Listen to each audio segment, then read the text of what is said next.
Hi friends, welcome to booster of life channel.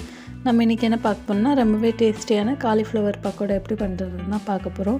இந்த மாதிரி சின்ன சின்னதாக கட் பண்ணிவிட்டு நல்லா கழுவி எடுத்துக்கோங்க. அதில் புழு ஏதாவது இல்லாமல் பார்த்துக்கோங்க. காலிஃப்ளவரை நான் கடலை மாவு போட்டுட்டு கொஞ்சம் கலர் பொடி போட்டு மிக்ஸ் பண்ணி எடுத்துக்கோங்க. உங்களுக்கு வேணும்னா இது கூட இஞ்சி பூண்டு பேஸ்ட்டை கூட ஆட் பண்ணிக்கலாம். ஒரு வானல் எடுத்துகிட்டு அது நல்லா ஹீட் அனுப்புகிறோம். அதுக்கப்புறம் கொஞ்சம் கொஞ்சமாக நம்ம மிக்ஸ் பண்ணி வச்சுருக்க காலிஃப்ளவர் போட்டால் போதுங்க. அவ்வளோதான், ரொம்பவே டேஸ்டியான காலிஃப்ளவர் பக்கோடா ரெடி ஆயிரும். பாருங்கள், நல்லா பொரிஞ்சு வருது.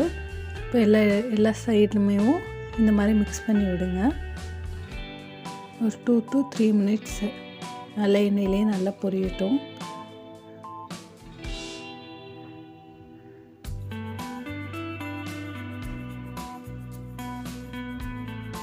இப்போ நல்லா பொரிஞ்சு வந்துடுச்சு. இப்போ எடுத்துடலாம். நம்ம அதே மாதிரி கொஞ்சம் கொஞ்சமாக பேட்ச் வைஸாக நம்ம போட்டு எடுத்துக்கலாம். இது ரொம்பவே ஈஸியாக பண்ணிடலாங்க. கடலை மாவு இருந்தால் போதும்.